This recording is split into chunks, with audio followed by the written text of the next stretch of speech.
O maior inimigo do conhecimento não é a ignorância, é a ilusão do conhecimento. Sou o professor Fabrício Maia, sejam bem-vindos ao canal Ensaios Matemáticos. Neste vídeo vamos resolver uma questão incomum relacionada com geometria e a trigonometria das transformações. Mais uma belíssima questão para enriquecer o nosso canal. Vamos conferir? Dado um polígono regular com vértices numerados sequencialmente, de 1 até n, onde as distâncias entre vértices adjacentes obedecem à relação, determine o valor de n. Então, ele se refere a um polígono regular. Então, se você tem um polígono regular de n lados, temos um n-ágono regular. Sabemos que todo polígono regular é inscritível. Então, existe uma circunferência passando pelos seus vértices. Então, eu vou desenhar aqui a circunferência que passa pelos vértices do n-ágono regular. Uma circunferência de raio Rzinho. Aí aqui eu tenho o primeiro vértice, segundo vértice, terceiro vértice, e assim por diante. Agora, quanto mede cada arquinho desse? Você dividiu a circunferência em n partes iguais. 360 graus dividido por n, eu vou escrever 2π sobre n. 2π sobre n em radianos. 2π sobre n. Agora, eu desejo calcular a distância A1 a 2. Então, vamos pensar na lei dos senos. O que é que a lei dos senos garante? Garante que a razão entre o lado e o seno do ângulo oposto em um triângulo é exatamente o diâmetro da circunferência que o circunscreve. Então, se você olhar para o triângulo inscrito, que tem um dos lados sendo A1 a 2, este ângulo aqui, ó, ele vai ser a metade do arco correspondente. Quem é a metade de 2π sobre n? Π sobre n. Então, a lei dos senos garante que A1 a 2 dividido pelo seno do ângulo oposto vai dar o diâmetro. Daí, A1 a 2 é 2R seno de π sobre n. Próximo momento, vamos buscar a distância A1 a 3. Aí eu tenho que visualizar um triângulo inscrito na circunferência que tem um dos lados igual a 1 a 3. Este ângulo aqui, ele é exatamente a metade do arco 4π sobre n, que é a propriedade dos ângulos inscritos na circunferência. O inscrito sempre é a metade do arco associado. Então aqui vai ser 2π sobre n. Aplicando a lei dos senos, A1 a 3 dividido pelo seno do ângulo oposto, vai dar o diâmetro. Isolando A1 a 3, temos 2R seno de 2π sobre n. E, por fim, vamos atrás da distância A1 a 4. Aí eu imagino um triângulo inscrito nesta circunferência, onde um dos lados é o lado A1 a 4. E este ângulo aqui, ó, oposto a ele, é exatamente a metade do arco associado. Aqui, né, 6π sobre n, metade 3π sobre n. Aplicando a lei dos senos, A1 a 4, dividido pelo seno do ângulo oposto, dá exatamente o diâmetro. Isolando A1 a 4, você tem 2R seno de 3π sobre n. Vamos pegar agora estas relações, as três relações, e vamos substituir aqui na sentença inicial. Este é o nosso próximo passo. Então vamos lá. Substituindo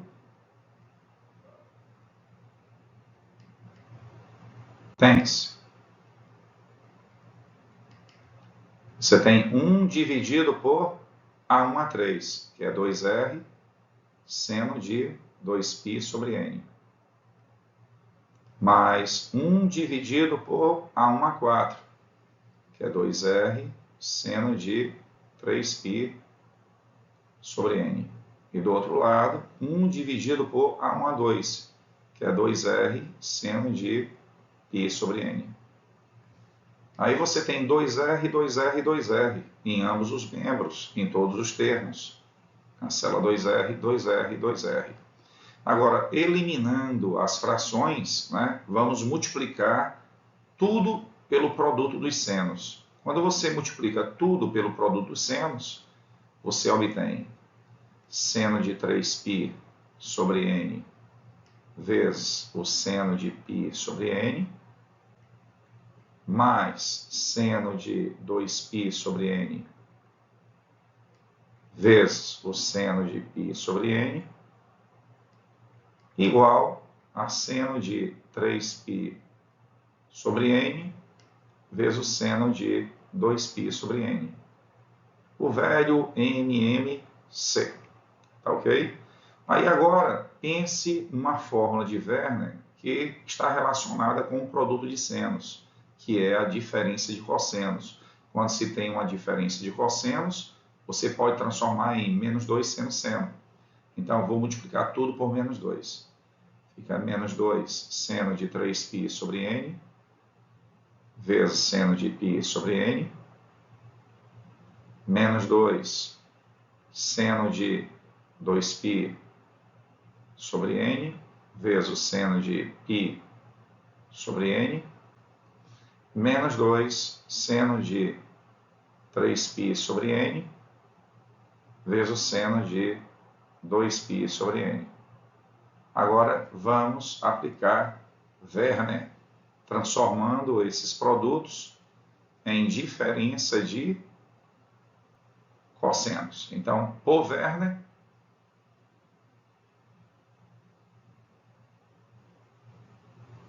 o que é que vai acontecer? Eu tenho o cosseno da soma dos arcos menos o cosseno da diferença.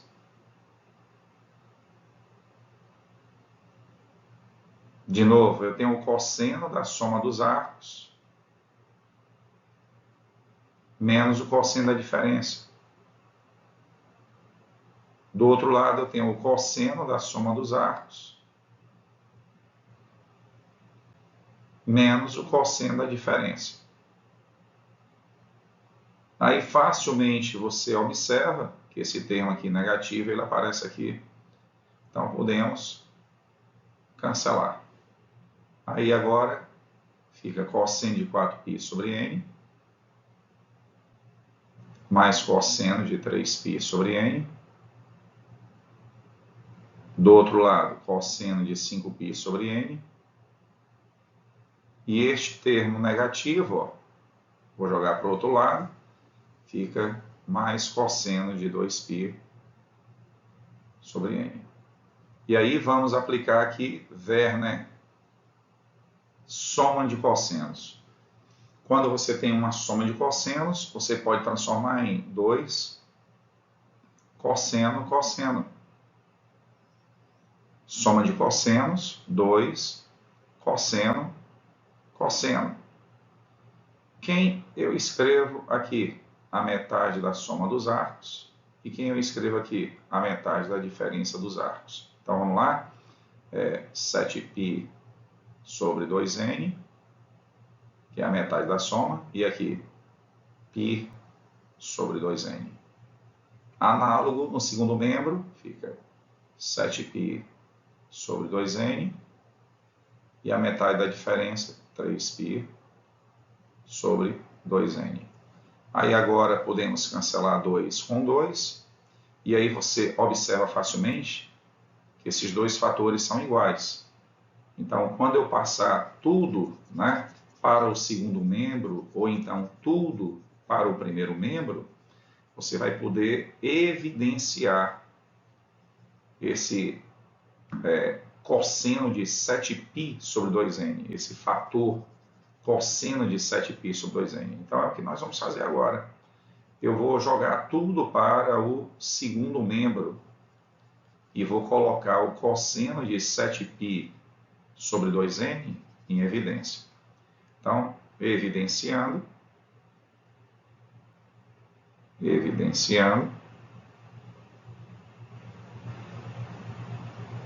fica assim, cosseno de 7π sobre 2n, aí fica uma diferença, cosseno de 3π sobre 2n, menos o cosseno de π sobre 2n, igual a zero. Ora, mas quando é que um produto é nulo? Um produto é nulo quando um dos fatores for nulo.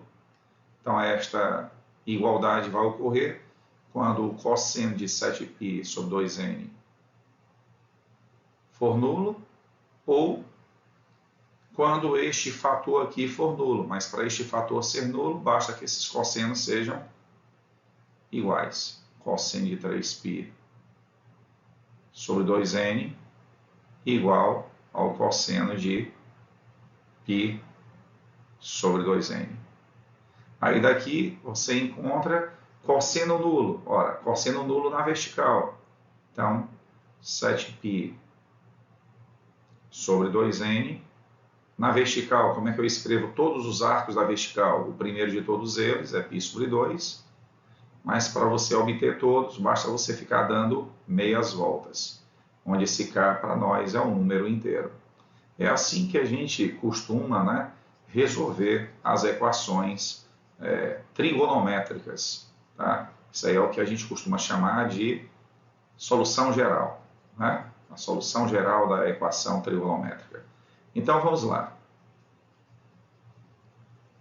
Agora eu posso, de repente, dar uma simplificada aqui. Eu posso multiplicar tudo por 2n, fica 7π. Aí do outro lado, multiplicando por 2n, fica nπ. E multiplicando por 2n, vai ficar 2nkπ. Se você dividir tudo por π, fica 7. Aí fica n. E dividindo tudo por π, aqui fica 2nk. E aí você vai atribuir valores a k. Você vai fazer aqui uma inspeção. Para k igual a zero, se o k for zero, aí você facilmente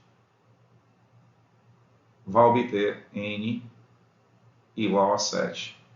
7 para nós é um heptágono.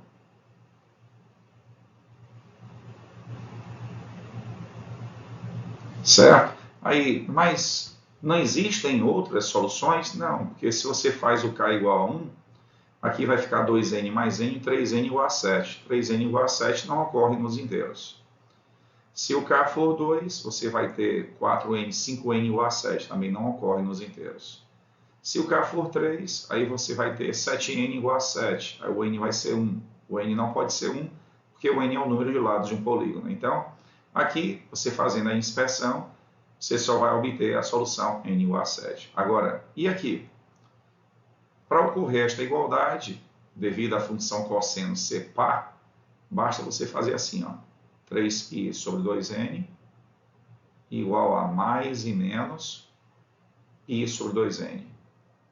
Olhando para os arcos côngruos, basta você ficar dando voltas, onde esse k para nós é um número inteiro. Se você multiplicar tudo por 2n, fica 3π mais e menos π. Multiplicando por 2n vai ficar 4nkπ. Se você dividir tudo por π, vai ficar 3 mais e menos 1 dividindo por π, mais 4nk. E daí você acaba de encontrar 4nk igual a 3 menos 1, que dá 2, ou 4nk igual a 3 mais 1, que dá 4. Aí isso aqui é um absurdo, né? Um absurdo, isso aí não ocorre nos inteiros. Porque de um lado eu tenho um múltiplo de 4 e do outro lado eu tenho 2, ó. Aqui é um múltiplo de 4 e aqui é 2. Não tem como ocorrer nos inteiros. Veja que nk vai ser 1 meio, e o n é inteiro e o k é inteiro. Um produto de dois inteiros não pode recair em 1 meio. E aqui também é um absurdo. Por que é um absurdo? Porque você vai ter nk igual a 1. Se nk for igual a 1, você pode ter 1 e menos 1, menos 1. E nenhuma das duas convém, né? Porque o n ele é um inteiro positivo, muito bem, mas o n não pode ser 1, tá certo? Então aqui não nos leva a solução nenhuma. Portanto, o nosso problema tem uma única solução, que é 7. Uma questão muito bacana. Sempre costumo dizer, vejam outras, né, possibilidades, certo? Deixa lá a sua impressão, o seu feedback. Se inscreva, compartilhe, ative as notificações. Fiquem bem e até o nosso próximo vídeo.